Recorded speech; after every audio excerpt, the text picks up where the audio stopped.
여러분 반갑습니다. 밖에는 봄비가 내리고 있습니다. 그리고 우리는 지금 고난 주간을 지나고 있습니다. 만약 우리 예수님이 이 땅에 오셔서 우리 죄를 대신 지고 고난 당하지 않으셨다면, 또 우리 죄값으로 십자가에 못 박혀 피 흘려 돌아가시 아니하셨다고 하면 우리의 죄 문제는 여전히 남아 있을 것입니다. 해결될 수 없을 것입니다. 그러나 주님께서 십자가에 못 박혀 생명되는 피를 흘려 주심으로 히브리서 9장과 10장에 나오는 말씀처럼 단번에 영원한 속죄를 이루어 주신 우리 주님을 찬양합니다. 그리고 또 우리는 부활절을 바라보고 있습니다. 죽음을 이기고 다시 살아나신 우리 주 예수 그리스도. 그러므로 말미암아 우리에게는 최후의 승리자라고 하는, 이긴 자라고 하는 확신을 가지게 주셨습니다. 여러분은 이긴 자입니다. 나도 이긴 자인 것입니다. 어떤 문제가 우리 앞에 도전해 온다 할지라도 우리는 이기고 반드시 승리하고 주님이 약속하신 새하늘 새 땅에서 영생을 누릴 하나님의 사람들입니다. 자, 우리는 또다시 통성경 길라잡이의 과정을 진행하도록 하겠습니다. 오늘은 23과 70년 징계가 되겠습니다. 하나님께서 많은 민족 가운데 특별히 이스라엘을 택하시고 율법을 주시고 또한 선지자를 보내시고, 그래야 거룩한 나라, 제사장 나라, 거룩한 시민으로서 하나님의 영광을 드러내기 위하여, 그리고 온 세상에 창조주 하나님, 그리고 또한 생사복의 하나님, 구원의 하나님을 알게 하기 위하여 이스라엘 택했지만, 그러나 저들은 그 사명을 잘 감당하지 못한 거로 레위기서에 말씀하신 것처럼 드디어 저들은 이방에 포로되 70년 징계를 당하게 되는 것을 볼 수 있습니다. 그래서 열왕기하 24장 25장의 내용이 나오고 예레미야서 전체가, 예레미야, 에가와 오바다서가 오늘 23과에 해당되는 내용이 되겠습니다. 그래서 예레미야의 정기 사역과 70년의 네 가지 의미, 70년의 네 가지 의미, 예레미야의 후기 사역, 또 예레미야의 슬픈 노래, 그리고 예레미야의 희망의 노래, 이 두 가지가 예레미야 에가서에 나옵니다. 그리고 오바다서에서 오바다와 제사장 나라, 이렇게 살펴보게 될 것입니다. 참고하시고도. 자, 예레미야의 70년의 큰 그림, 이것을 하나의 징계 70년이라는 논문 제목을 가진다고 하면은 서론적으로 바로 예레미야의 70년의 큰 그림이다, 이렇게 말할 수가 있을 것입니다. 그래서 예레미야의 70년 포로될 것을 보여주는 큰 그림으로서 서론 부분에 해당하는 것이 바로 다니엘서 1장에 기록되어 있습니다. 때는 주전 605년 바벨론 1차 포로가 되고, 그때 천재 청소년 다니엘과 세 친구가 붙잡혀 바벨론 왕궁에서 교육을 받게 됩니다. 그래서 바벨론 제국의 인재 양성 교육을 받게 됩니다. 그러나 제사장 나라 거룩한 시민의 재교육 프로젝트의 시작이었다. 이것도 바로 하나님이 계획하시고 섭리하신 것을 알 수 있습니다. 느부갓네살은 이들을 바벨론 제국의 인재 양성을 하기 위하여 저들의 많은 투자를 했지만, 결국은 하나님은 역이용해서 그들을 제사장 나라 거룩한 시민의 재교육받는 그런 프로젝트로 시작한 것이다, 이렇게 이해하면 좋습니다. 그래서 사실은 다니엘이 1차 포로되었고 그 다음에 본론을 에스겔서로 볼 수 있는데, 본격적인 예레미야가 선포한 70년 포로 생활인데, BC 598년 바벨론 2차 포로가 되어서 요야긴 왕과 그리고 에스겔, 그리고 예루살렘에 월등한 기술자 1만여 명이 포로로 잡혀가고, 그리고 그발 강가에서 강제 이주시켜 강제 노역에 동원이 됩니다. 그리고 예루살렘 멸망 후 그때가 BC 586년 이때 예루살렘 멸망하고 빈천한 자 외 3차 포로로 모든 예루살렘 주민들이 다 포로로 잡혀갑니다.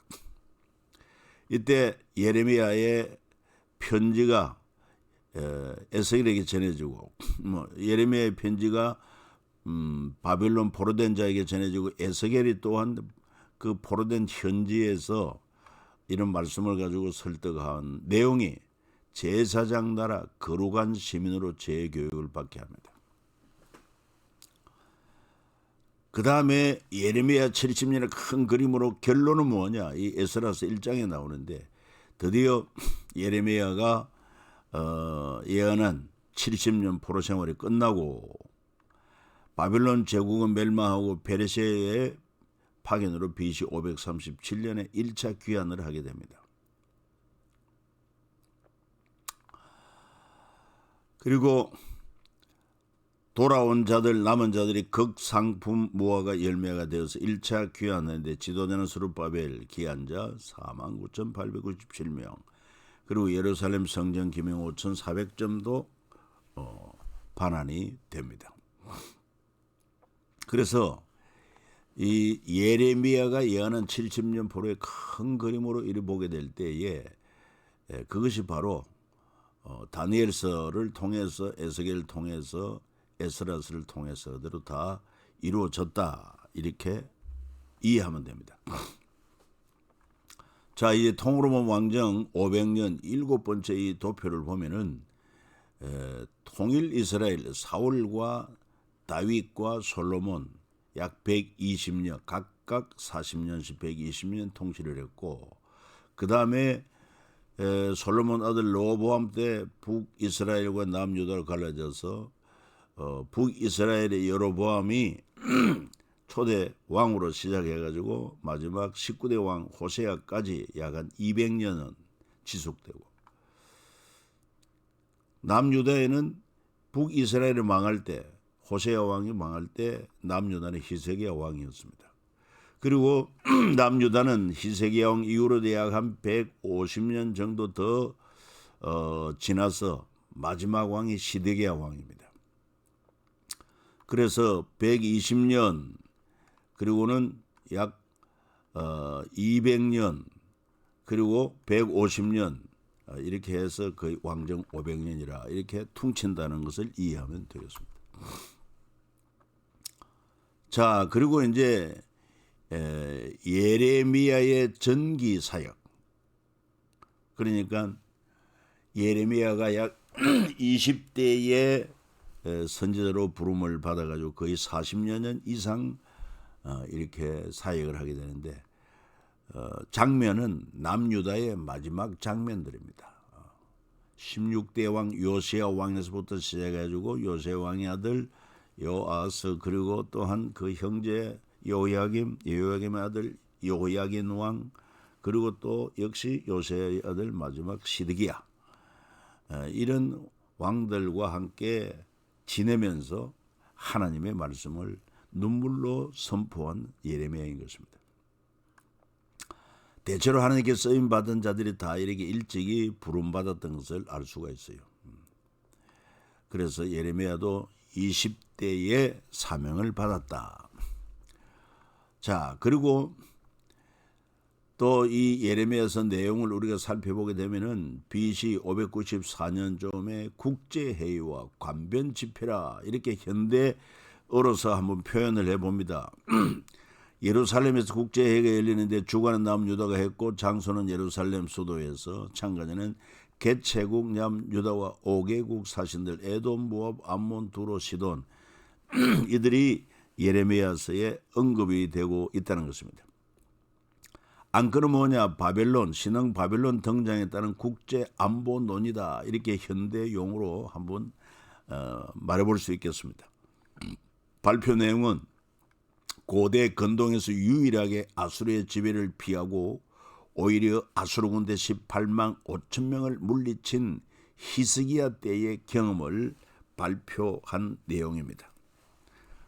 자, 그때 국제회의장에 예레미야 선지자가 줄을 들고 나무멍에를 메고 등장합니다. 퍼포먼스지요.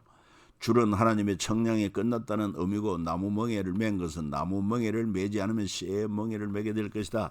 지금 나무멍에는 뭐냐? 너희들의 죄악에 대한 징계로 하나님께서 바벨론 항복하는 것이다. 항복하는 것은 그렇게 큰 어려움이 아니다. 그렇지 않으면 결국은 새 멍에를 메고 이 예루살렘은 다 황폐하게 되고 포로로 잡혀가고 그리고 노예같이 강제 노역을 하게 되는 그런 새 멍에를 메게 될 것이다. 이렇게 선포를 합니다. 그때 이 강사가 거짓 선지자 하나냐가 있었고 참 선지자 예레미야인데 예레미야는 정식 초대를 받지 못한 거죠. 그래서 이 국제회의장에서 거짓 선지자 하나냐가 예언한 바빌론 포로 끌려간 포로들 또 이제 그때 1차, 2차 걸쳐서 바빌론 끌려간 포로들과 예루살렘 성전 기명들이 2년 안에 다시 남유다로 돌아올 것이다. 걱정하지 말라는 것입니다. 이 거짓 선지자 하나냐의 예언입니다. 그러나 그때 하나님의 사람 참 선지자 예레미야는 뭐라고 말합니까? 예루살렘이 바벨론에 의해 70년간 항폐할 것이고 바벨론에 항복하는 것이 하나님의 뜻이다. 나무멍에를 메라. 그러면서 70년간 바로 바빌론 포로 생활을 예언합니다. 자, 여기서 선지자의 정체성, 참 선지자라면 바로 예레미야 28장 8절 9절에 잘 나옵니다. 나와 너 이전의 선지자들이 예로부터 많은 땅들과 큰 나라들에 대하여 전쟁과 재앙과 전염병을 예언하였느니라. 평화를 예언하는 선지자는 그 예언자의 말이 응한 후에야 그가 진실로 여호와께서 보내신 선지자로 인정받게 되리라. 그래서 결국은 거짓 선지자 하나냐에 대하여 예레미야가 예언한 대로 선지자 하나냐가 그의 7째 달에 죽었더라.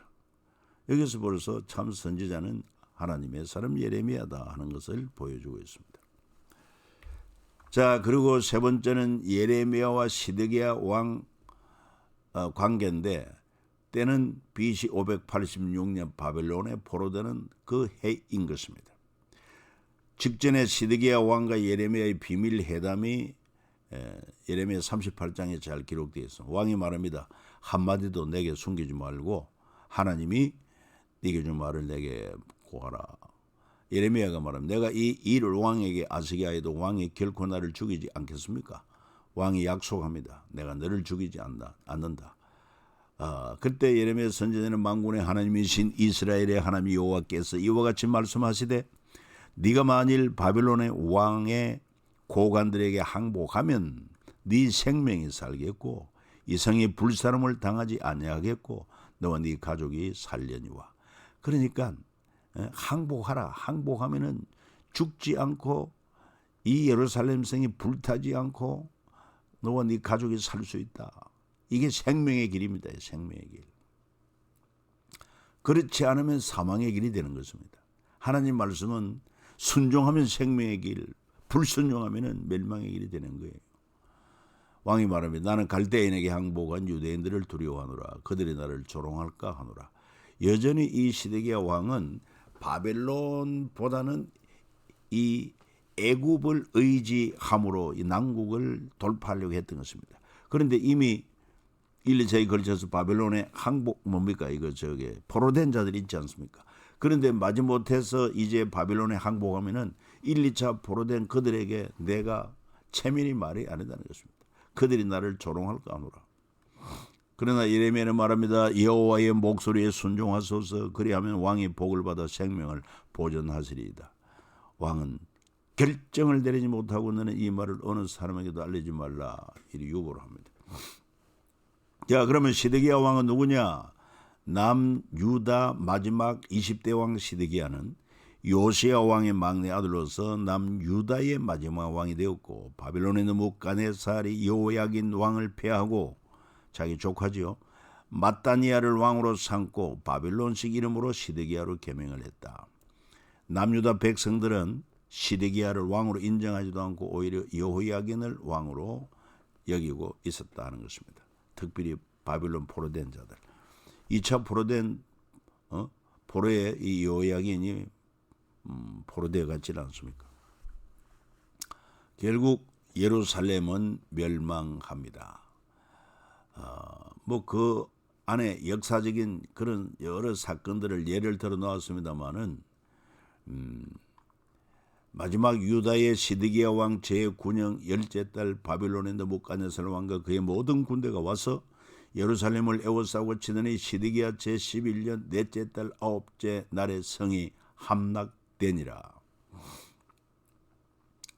그래서 바빌론 군사들이 시드기야의 아들들을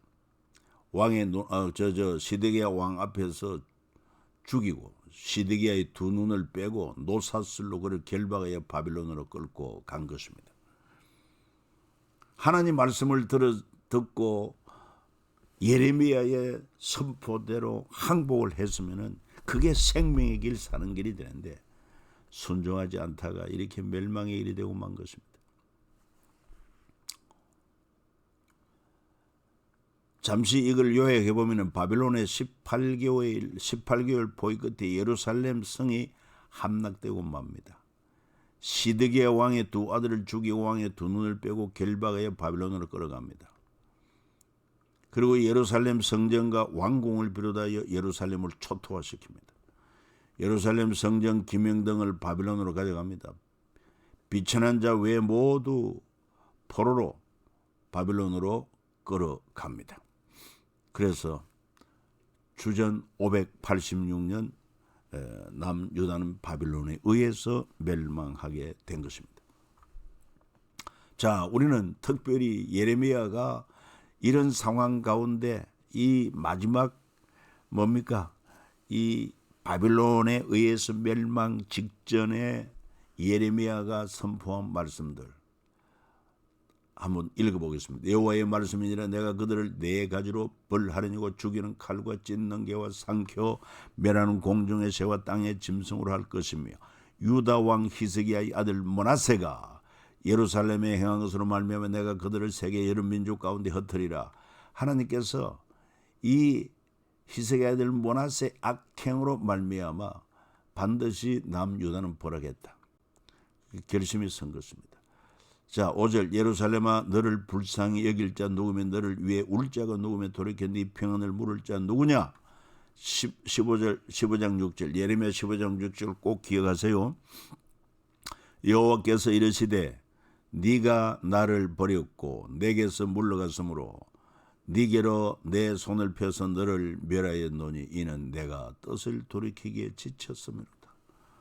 하나님께서 당신의 백성들을 제사장 나라 거룩한 백성으로 살기 위하여 말씀을 주시고 선지자를 보내시고 얼마나 저들을 돌이켰습니까? 돌이키게 하려고 하셨습니까? 마지막 예레미야 때까지 하나님께서 하다가 예레미야가 눈물로 40년 동안 사역을 하면서 외쳤는데 그 눈물은 하나님의 눈물이었고 하나님도 예레미야 15장 6절에 내가 뜻을 돌이키기에 이제 지쳤다. 하나님도 지쳤다는 이런 표현을 여러분도 어떻게 생각하십니까? 그래서 그 결과 예루살렘은 바벨론에 의해서 비참한 최후를 맞이하게 된 것입니다. 하나님께서 우리를 향하여 돌이키기 원하시는 것이 무엇인지 버릴 것은 버리고 끊을 것은 끊고 하나님과의 바른 관계를 맺기 원하시는 하나님의 메시지는 무엇인지 여러분 계속해서 기록된 성경을 읽다가 또는 하나님 말씀을 듣다가 여러분들에게 주시는 메시지, 우리에게 주시는 메시지지 않습니까? 그것을 우리가 빨리 캐치하고 돌이켜서 하나님께로 돌아가야 합니다. 하나님의 말씀에 순종해야 됩니다. 주님 편에 말씀 편에 서야 합니다. 나중에 내가 뜻을 돌이켜 나도 지쳤다 이런 말을 하면 그때는 기회가 없는 것입니다. 자, 그러나 예레미야 40장 이후로 가서 보면은 이제 바벨론에 의해서 마지막 포로되어 끌려갈 때 하나님께서 이 예레미야에게는 긍휼을 베풀게 한 것을 볼 수 있습니다. 그 바벨론의 사령관 느부사라단이 이 모든 포로를 끌고 가다가 4절에 이런 말을 보라 내가 오늘 네 손에 사슬을 풀어 너를 풀어주노니 만일 네가 나와 함께 바벨론으로 가는 것 좋게 여기거든 가자 내가 너를 선대하리라. 만일 나와 함께 바벨론으로 가는 것을 좋지 않게 여기거든 그만두라. 보라 온 땅이 네 앞에 있나니 네가 좋게 여기는 대로 옳게 여기는 곳으로 갈지니라. 그래서 이 예레미야는 포로 그 대열 가운데 끌려가다가 하나님의 그런 긍휼이 그에게 임하게 되므로 느부사라단의 마음을 감동시키고 이렇게 자유를 얻게 한 것을 알 수 있습니다.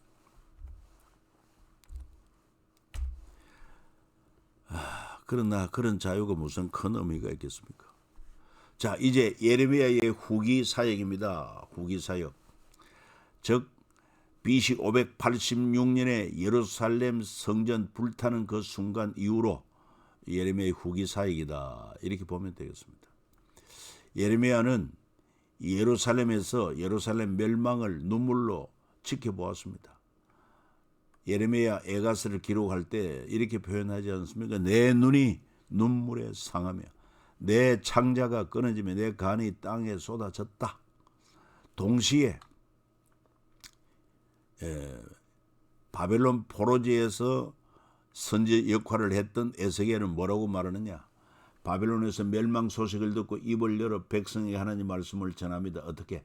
우리가 사로잡힌 지 12째 달 5달에 예루살렘에서부터 도망하여 온 자가 내게 나와 말하기를 그 성이 함락되었다 하였는데 그 도망한 자가 내게 나오기 전날 저녁에 여호와의 손이 내게 임하여 내 입을 여시더니 다음 아침 그 사람이 내게 나올 때 내 입이 열리기로 내가 다시는 잠잠하지 아니하였노라. 그래서 포로지에서 보라 하나님의 말씀하신 대로 결국은 돌이키지 아니함으로 말미암아 예루살렘이 멸망하였다. 이것이 바로 우리의 죄악이 아니고 우리 조상의 죄악이 아니더냐. 그때 다니엘도 포로지에 있었습니다. 우리가 잘 아는 것처럼 1차 포로될 때 BC 605년에 다니엘이 끌려갔고 2차가 에스겔이 포로로 잡혀갔는데 다니엘도 아마 그 소식을 당연히 들었겠지요. 그때 나이 한 35세 정도로 추정합니다. 그때 다니엘은 또 그 바벨론에서조차 대적들에 의해서 많은 공격을 받고 위기에 처해 있을 때 그 대적들이 음모를 꾸몄지 않습니까?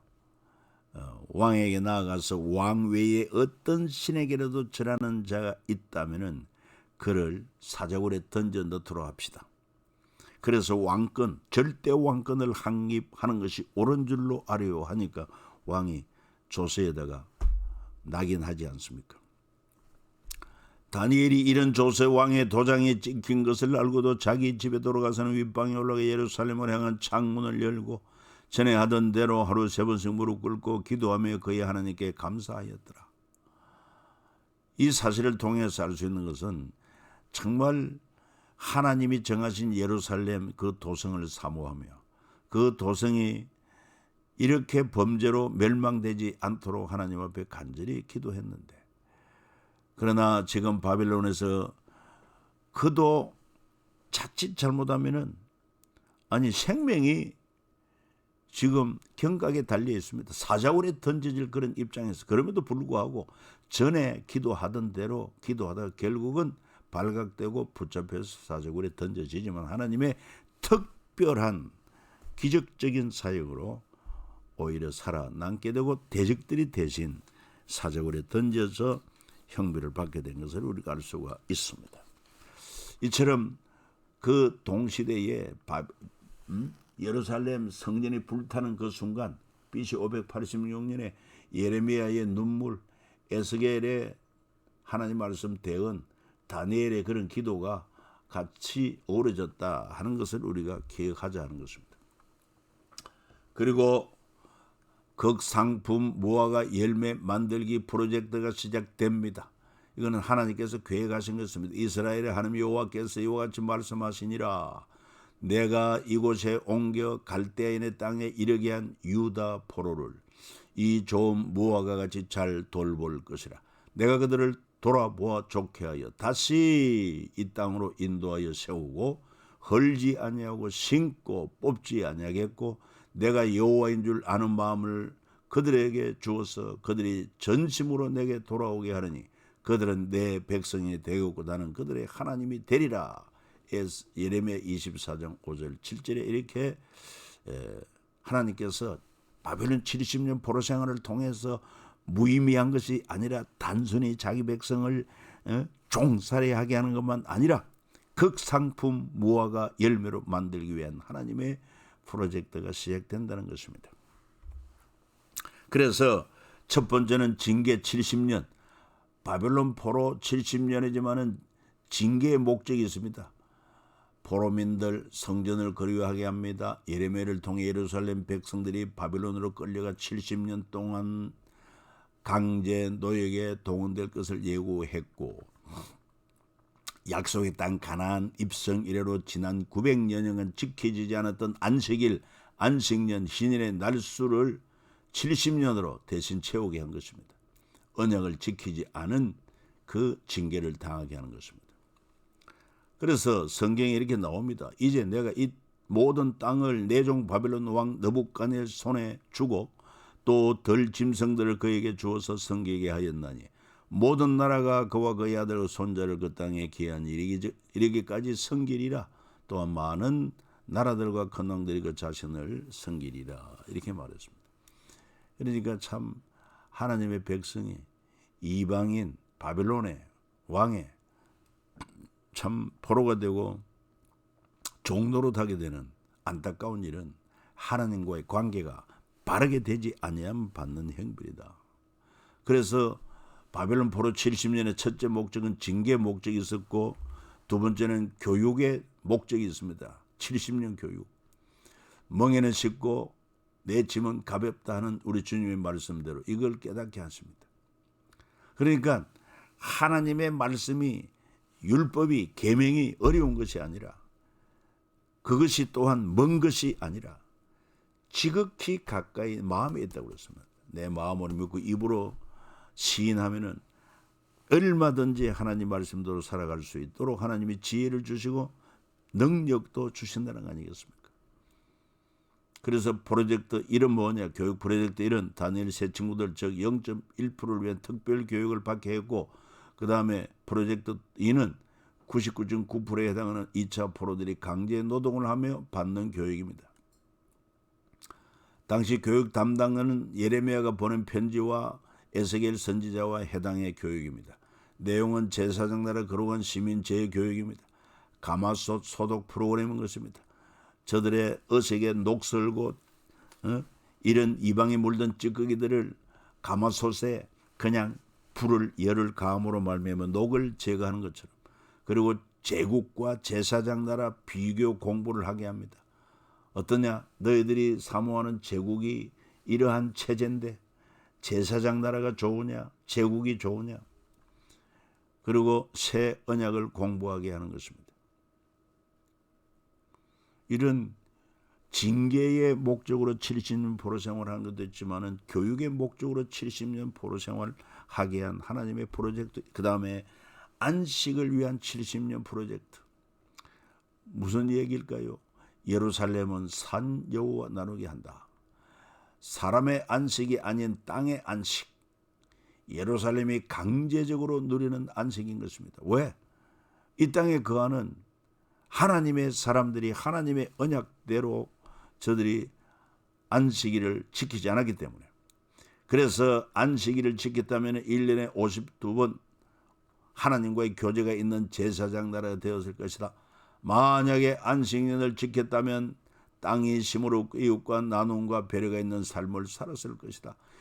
70년에 한 번 돌아오는 희년을 지켰다면 50년이지. 50년에 돌아오는 희년을 지켰다면 양극화 갈등 없는 공평한 사회에서 모든 국민의 행복했을 것이다. 더 나아가 3대 절기를 지켰다면 뭡니까?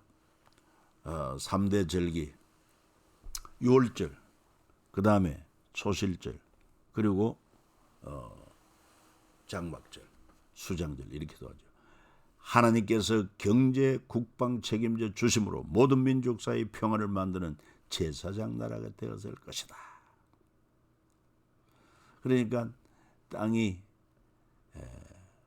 70년 동안 황무하게 되므로 안식을 하게 되는 것이고 거기에 짐승떼들이 거늘게 되는 그러한 땅의 안식.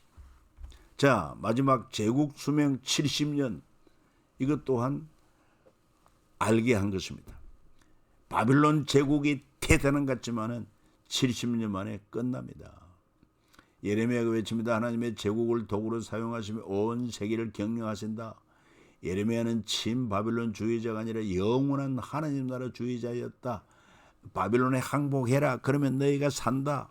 평안하다. 그랬는데 친 바빌론주의가 아니라 예레미야는 압니다. 제국은 영원하지 않아요. 바빌론 제국 해봐야 70년. 여러분, 저 소련의 공산주의 사상도 70년 만에 무너진 것 아닙니까? 예레미야는 영원한 하나님 나라 주의자. 우리도 그래야 될 것입니다. 우리의 시민권은 저 하늘나라에 있다. 그리고 결국은 페르시아 파사에 의해 바빌론 제국이 무너지고 맙니다. 당연히 그렇게 되질 않습니까? 그래서 예레미야 25장 12절에 벌써 말합니다. 여호와의 말씀이니라 70년이 끝나면 포로 생활 끝나면 내가 바빌론 왕과 그의 나라의 갈대아인 땅을 그 죄악으로 말미암아 벌하여 영원히 폐허가 되게 하되 다시는 바빌론이 일어서지 못하도록. 그래 그때 마지막 바벨론의 벨사사할 때 갑자기 저들이 연회를 베풀고 있는데 그 회당 벽에 사람 손이 나타나서 글을 쓰지 않습니까? 그 글을 아무도 읽지도 못하고 해석도 못하고 이 기이한 광경에 두려워 떨고 있을 때 그때 벨사살의 왕비가 다니엘을 기억하고 그는 특별한 인재로서 이 글을 읽고 그리고 또한 해석할 것입니다. 그가 부름받아 와서 다니엘이 읽습니다. 메네 데겔 우바르신. 그 글을 해석하니까 메네는 하나님이 이미 왕의 나라 시대를 세워 그것을 끝나게 하셨다. 그 때에 바로 파사군이 기습작전으로 그 연회장에 침투하고 그 자리에서 벨사살은 죽임을 당하고 그 자리에서 역사적으로 다니엘과 그리고 고레스가 만나게 된 것입니다. 여러분 이해하시겠습니까? 하나님의 놀라운 섭리입니다. 그리고는 다니엘이 말했을 것입니다. 고레스에게. 고레스도 이미 다니엘에 대해서는 정보가 있습니다. 이 바빌론에 특별한 인재가 있는데 그가 바로 유대인 다니엘이라는 것과 그 다음에 그래서 두 사람이 조우했을 때 보통 관계가 아니다 말이에요. 그래서 다니엘이 이 고레스에게 뭐라고 했겠냐. 나는 당신이 올 줄 알았다. 하나님이 이미 예언을 했다. 이사야서에 당신 이름이 언급되어 있다. 70년 만에 이 제국이 끝나고 그리고 당신에 의해서 하나님께서 우리 유대인들을 다시 포로에서 귀환시키게 될 것이고 그 무너진 예루살렘을 재건하고 성전을 재건하고 성벽을 재건하게 될 것이다. 그랬더니 고레스가 하나님의 감동을 받아가지고 여러분 바빌론 포로에서 귀한 조치를 하지 않습니까? 귀한 칙령을 내린 것이죠. 자, 다시 이제 그러기 전에 이 586년 느부갓네살에 의해서 완전히 예루살렘 성이 그리고 또한 왕궁이 성전이 불타버리고 그리고는 또한 많은 사람이 죽임을 당하고 그리고는 그 성에 거하던 사람들이 바빌론의 포로로 끌려가 버린 그 빈자리 그곳을 보면서 예레미야는 주저앉아 울고 말은 것입니다. 슬프다 이성이여, 전에는 사람들이 많더니 이제는 어찌 그리 적막하게 앉았는고. 전에는 열국 중에 크던 자가 이제는 가보같이 되었고, 전에는 열방 중에 공주였던 자가 이제는 강지에 노동을 하는 자가 되었도다. 내 눈이 눈물에 상하며 내 창자가 끊어지며 내 간이 땅에 쏟아졌으니. 이렇게 예레미야 애가를 표현하고 있습니다. 그러나 슬픔의 노래는 끝나지 않습니다. 아울러 예레미야는 희망의 노래를 표현하고 있습니다. 바로 예레미야는 바벨론에 남은 자를 두셨음에 소망을 노래합니다. 여러분 읽어봅니다. 이것을 내가 내 마음에 담아두었더니 그것이 오히려 나의 소망이 되어서 오면 여호와의 인자와 긍휼이 무궁하심으로 우리가 진멸되지 아니함이니이다. 그래서 또 예레미야 애가 5장 20절 21절 주께서 어찌 우리를 영원히 잊으시며 우리를 이같이 오래 버리시나이까. 여호와여 우리를 주께로 돌이키소서. 그리하시면 우리가 주께로 돌아가겠사오니 우리의 날들을 다시 새롭게 하사 옛적 같게 하옵소서. 이런 기도가 예레미야 애가에 나오는 간절한 기도는 마침내 다니엘, 에스겔 나아가서 스룹바벨, 에스더, 에스라, 느헤미야 같은 극상품 무화과 열매를 배출하는 원동력이 되었고, 혼혈족 사마리아의 인이 아닌 세계에서 가장 뛰어난 민족 유대인이 되는 기적이 일어나게 된 것이다. 이것이 하나님의 70년 프로젝트다. 예레미야 애가가 끝나고 이제 오바다는 에돔의 멸망을 선포하고 있습니다. 이유가 뭐냐? 바벨론에 의해서 예루살렘이 파괴될 때 바로 에서의 후손들 에돔이 이를 도왔고 또한 예루살렘 멸망을 기뻐했습니다. 오랜 세월 에돔과 이스라엘은 다른 민족으로 살았지만 하나님은 서로 돕고 위로해야 할 형제로 여기고 있다는 것을 알 수 있습니다. 이스라엘은 그 이름이 변하여 야곱이 되고 바로 에돔은 에서의 후손들로 이루어진 민족입니다. 그리고 가나안으로 입성하기 위해 에돔을 통과해야 할 때 이스라엘을 막았던 에돔족을 기억하십니까? 그래서 우회로 충돌을 피해서 먼 길을 돌았습니다. 그 다음에 예루살렘 멸망 때 바벨론을 도운 에돔족을 심판하게 하십니다. 그 심판의 메시지가 오바다를 통해서 메시지를 전한 것입니다. 오바다 1장 12절에 네가 형제의 날 곧 그 재앙의 날에 방관할 것이 아니며 유다 자손이 패망하는 날에 기뻐할 것이 아니며 그 고난의 날에 네가 입을 크게 벌릴 것이 아니었느니라. 그래서 결국은 이 에돔도 멸망을 하게 되고, 그러나 나중에 그 후손 가운데 헤롯 왕, 로마 제국 분봉왕으로 유다를 다스린 헤롯 왕이 에돔족이었다 하는 것도 참고해 볼 만한 일입니다. 자, 마지막으로 도표를 한번 정리하고 마칩니다. 예레미야 70년은 징계를 위한 70년, 교육을 위한 70년, 안식을 위한 70년, 제국의 수명이 70년이라는 것을 보여주면서 세상은 제국의 역사는 짧고 하나님의 나라는 영원하다. 그래서 다니엘서 1장에 1차 포로가 되고 605년, 그 다음에 BC 598년 2차 포로 때 에스겔이 포로 1만이면 주로 기술자들하고 잡혀가고, 3차가 바로 BC 586년, 그때 완전히 예루살렘 성이 불타버리고, 그러나 징계 70년 통해서 포로민들은 성전을 그리워하게 만들고, 교육 70년 통해서 하나님이 주시는 멍에는 씻고 짐은 가볍다는 것을 깨닫게 하고, 안식 70년 통해서 예루살렘은 땅은 안식을 누리게 하고, 바벨론 제국 수명 70년 통해서 바로 예레미야는 친바벨론주의가 아니라 영원한 하나님 나라 주의자다. 우리 택함 받은 백성이 당연히 제국을 추구하지 말고 영원한 하나님 나라를 추구해야 할 것이다. 이걸 보여줍니다. 그래서 마침내 70년 프로젝트가 끝나고 바벨론은 페르시아에 의해서 멸망을 당하고 그리고 페르시아 고레스의 칙령에 따라서 1차 귀환을 합니다. BC 537년. 그때 스룹바벨이 지도자가 되고 4만여 명이 귀환합니다.